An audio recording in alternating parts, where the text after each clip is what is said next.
Bonsoir. L'Assemblée nationale a reporté la plénière d'audition du ministre des Pétentique, Augustin Kibassa, sur les rames à une date ultérieure. Info Plus, l'information c'est nous.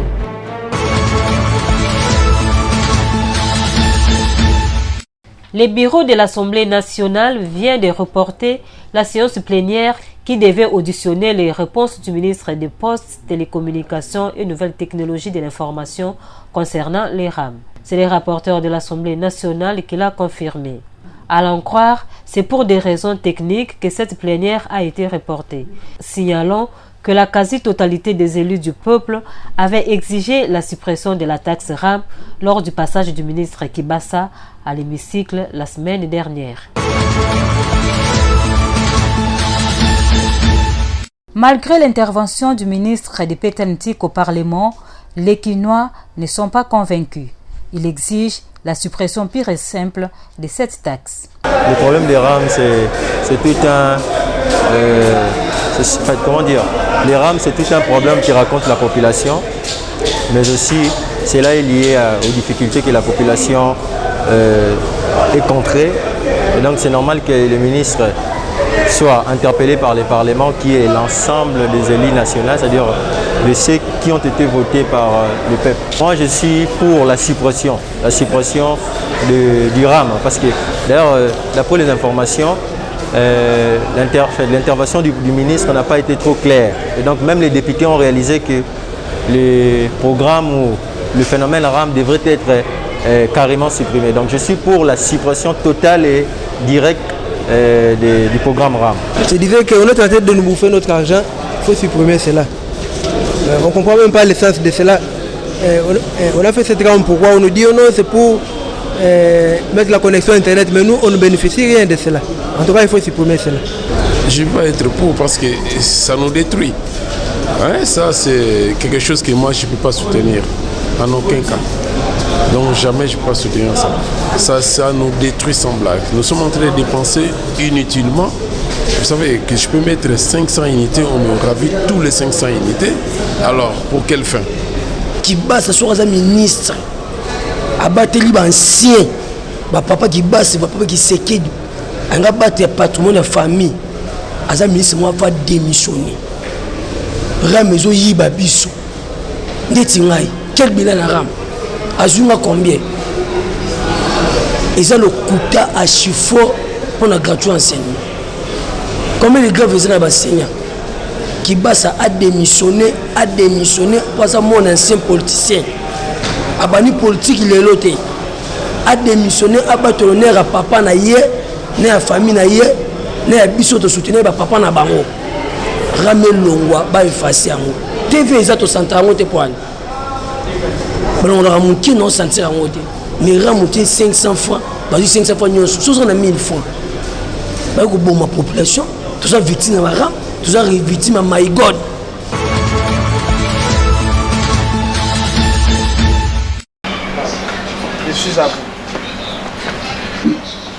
Le coordonnateur de la nouvelle société civile congolaise s'est dit choqué des arguments du ministre des Pétentique devant les élus nationaux sur les dossiers RAM. On n'a pas une base légale. Lorsqu'on observe la nomenclature de dispositifs de taxes dans notre pays, on ne trouve pas cette taxe, sa gestion, son organisation. Il n'y a que seul le ministre qui maîtrise.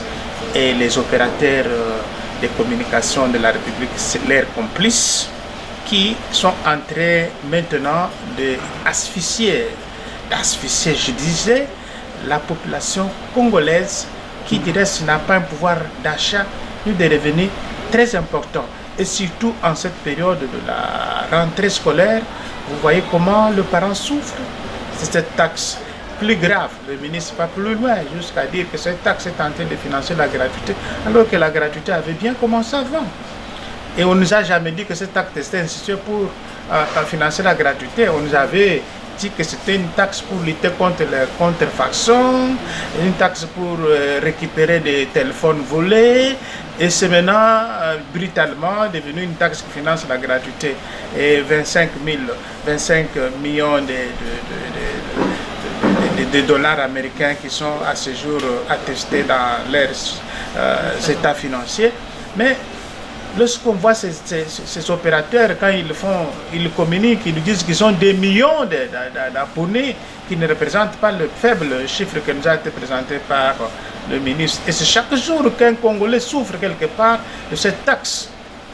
Moi, j'ai l'impression que ce ministre, c'est quelqu'un qui est en train de saboter même la politique du peuple, d'abord du président de la République, et qui est en train de créer une rupture entre les institutions de la République et la population. Donc il est grand temps de le mettre hors d'état de nuire. Le numéro 1 de la nouvelle société civile congolaise annonce des journées sans unité et sans téléphone, car il accuse les opérateurs téléphoniques de complicité. Comme ces opérateurs sont complices de cette tricherie de la population, nous allons nous mobiliser également pour que il y ait des journées sans achat de crédit pour nos téléphones, il y aura des journées sans téléphone. Peut-être qu'ils auront cette leçon, comme ils ne comprennent pas. Nous pensons que personne ne peut défier indéfiniment un peuple. On ne peut pas aussi les convaincre indéfiniment. Je crois que la victoire est du côté du peuple. Et c'est dans la rue que nous allons nous retrouver bientôt.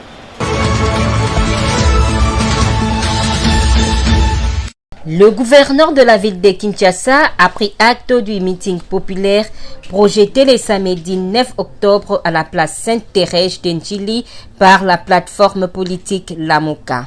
Ce regroupement politique de l'opposition ne reste pas bras croisés. Martin Fayoulou et son complice Adolphe Mozito tient à la dépolitisation de la CENI, corriger le système politique actuel, mais surtout les erreurs électorales de 2011-2018. Selon Lamuka, le temps est venu pour mettre fin à toute chose pouvant amener la RDC à dégringoler encore davantage. Malgré les 72 heures accordées aux différentes parties prenantes au processus de la désignation des animateurs de la CENI par le président de l'Assemblée nationale, il n'y a pas toujours de consensus jusqu'ici.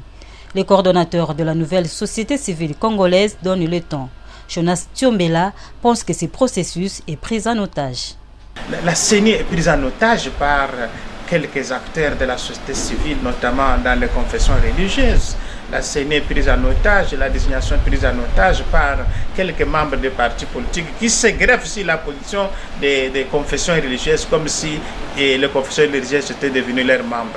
La désignation est prise en otage par l'Assemblée elle-même, l'Assemblée nationale, qui n'arrive pas, elle est largement au-delà de son calendrier, ne nous donne même pas d'explication. Qu'est-ce qui se passe avec ce calendrier qui est largement dépassé? Les composantes ont été saisies, les désignations ont été faites dans des conditions que nous connaissons. Il appartient maintenant à l'Assemblée de s'assumer, de trancher. On ne va pas rester indéfiniment dans cette situation parce que nous voulons des élections en 2023. Si cette situation continue, tous ceux qui sont en train de jouer actuellement à la prise en otage du processus, ils seront tenus pour coupables parce qu'on n'aura pas des élections en 2023.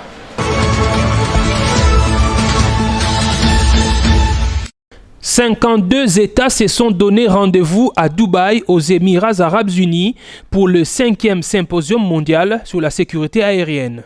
Du 3 au 5 octobre 2021, les décideurs de haut niveau dans le domaine de l'aviation vont explorer les meilleures opportunités d'asseoir les fondements solides des collaborations en matière de renforcement des capacités pour la sécurité et la sûreté en général, ainsi que pour l'apprentissage et le développement spécifique en matière de sécurité aérienne. La République démocratique du Congo est valablement représentée à ces assises par le ministre des Transports, Voies de Communication et des Désenclavements, Chérubin Okende, qui a pris la parole du haut de la tribune.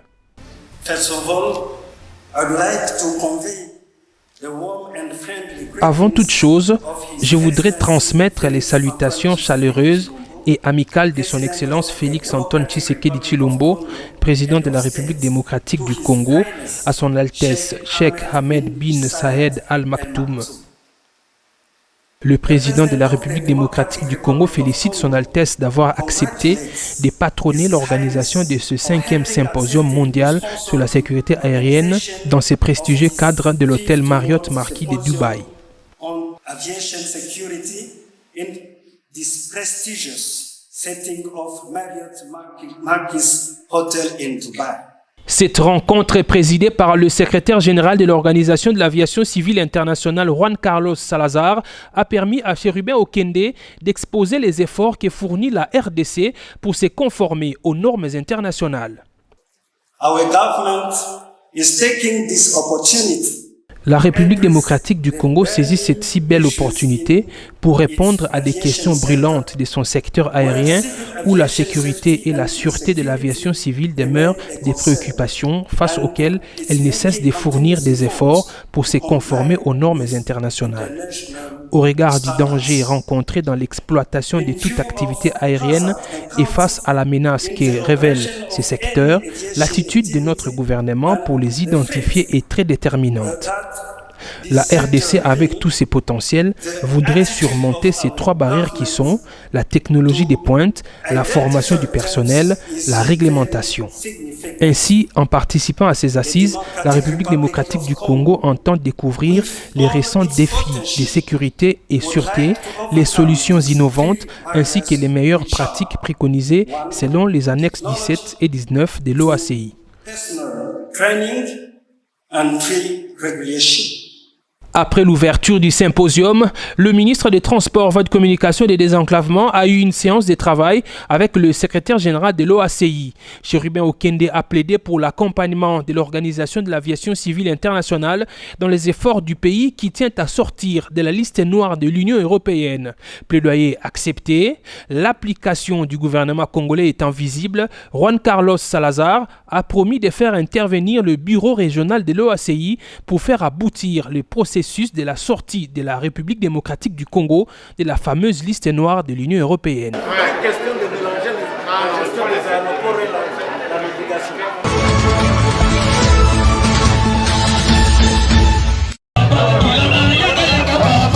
L'inauguration du centre hospitalier Ilanga Bakonga sur l'avenue Bouangongo numéro 35 au quartier Kingabwa, arrêt Point Chaud, dans la commune de Limete, a vécu avec faste. Une cérémonie haute en couleur qui a connu la participation des autorités politico-administratives, entre autres les bourgmestres de Limete et la ministre provinciale de la Santé, représentante personnelle du gouverneur de Kinshasa.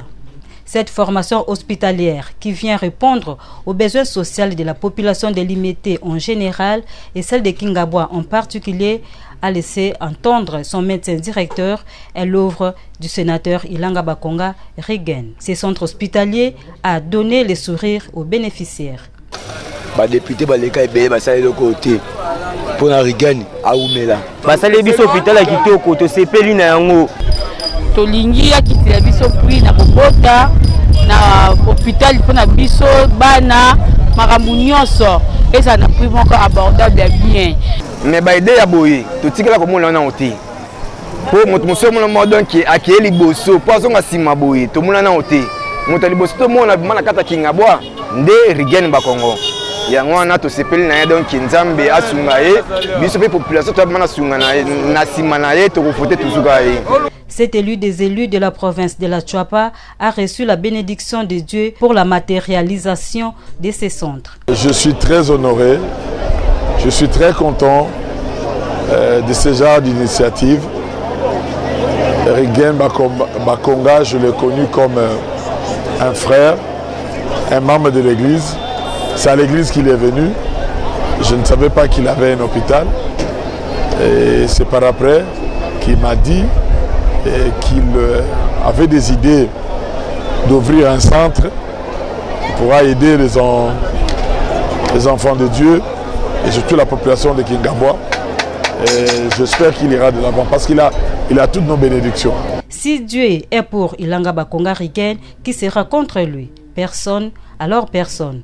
Même les ancêtres sont favorables pour ces sénateurs, fils de Kingabwa. L'un des centres hospitaliers donc moderne que notre sénateur a songé à, donc comment dirais-je, à soigner les enfants de Kingabwa parce que on nous a toujours maltraités. Oh, les enfants de Kingabwa ils sont plus loin, ceci, cela, ils sont marginalisés. Donc c'est une très bonne chose qu'il a réalisée. la construction de cette structure hospitalière, témoigne le soutien de son initiateur à la vision du chef de l'État, Félix Antoine Tshisekedi. Olandaka vision ya président de la République. Parce que ngai nazali la union sacrée, la vision ya président de la République, son excellence Félix Antoine Tshisekedi. Notons que le centre Ilanga Bakonga a plusieurs services à bon prix.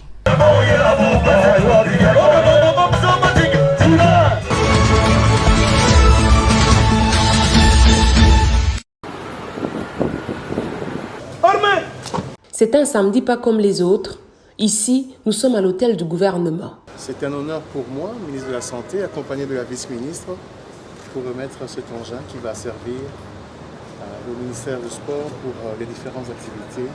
Désormais, le ministère des Sports et Loisirs aura une ambulance, une donation du ministère de la Santé. Nous savons combien ce ministère est important pour la République, combien la jeunesse s'y implique et que le ministre fait brillamment son travail.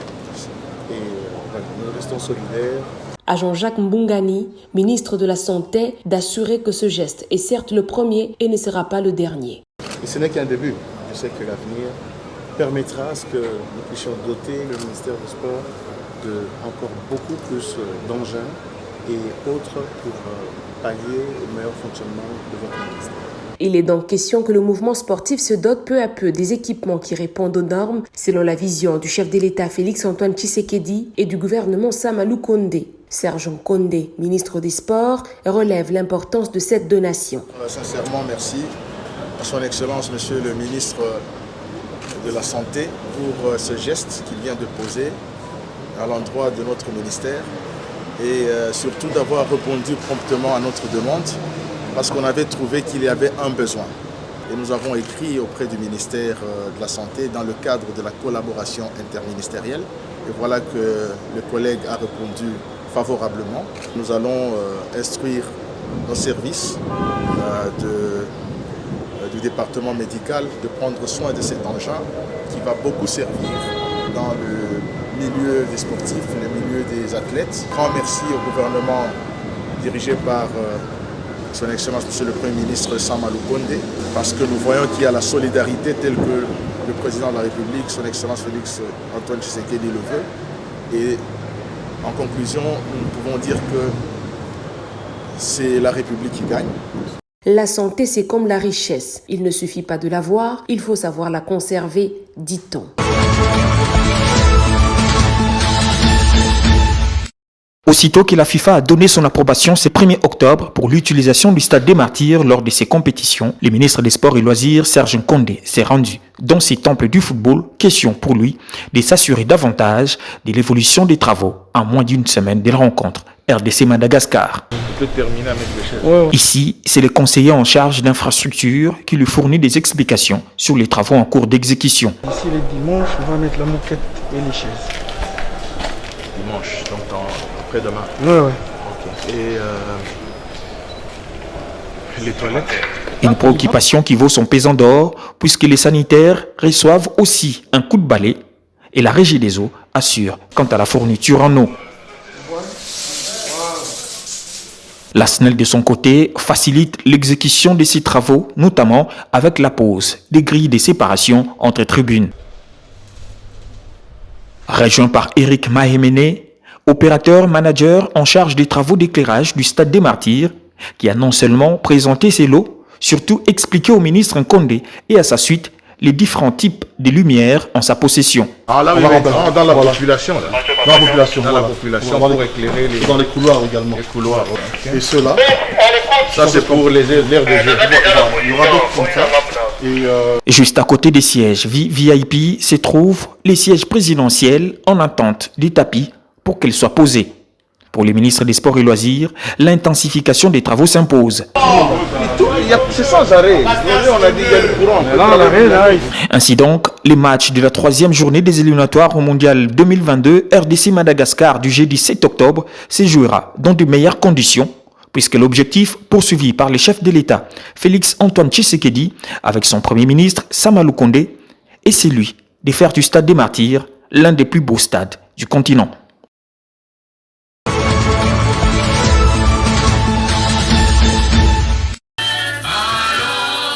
L'église évangélique Les Rachetés du Christ organise 21 jours de jeûne et prière avec comme thème Sikia Maombi Yangu, qui veut tout simplement dire écoute nos prières.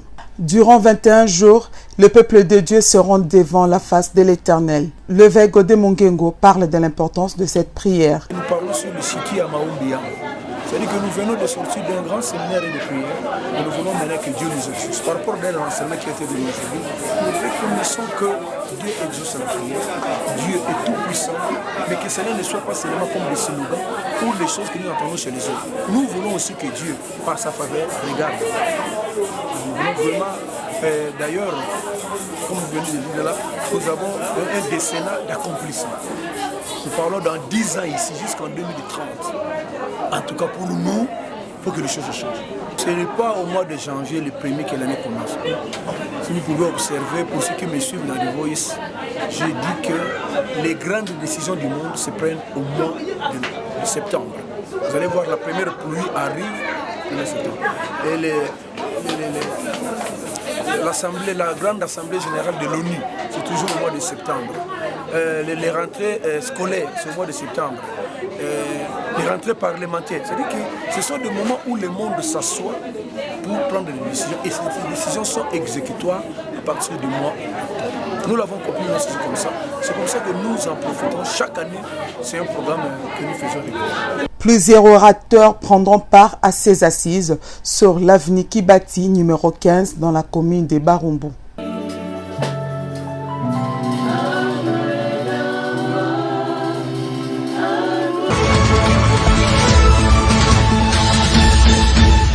Terminé pour ce soir, merci de nous suivre sur notre chaîne YouTube Info Plus officielle. À présent, rappel des titres. L'Assemblée nationale a reporté la plénière d'audition du ministre de Pétentique, Augustin Kibassa, sur les rames à une date ultérieure.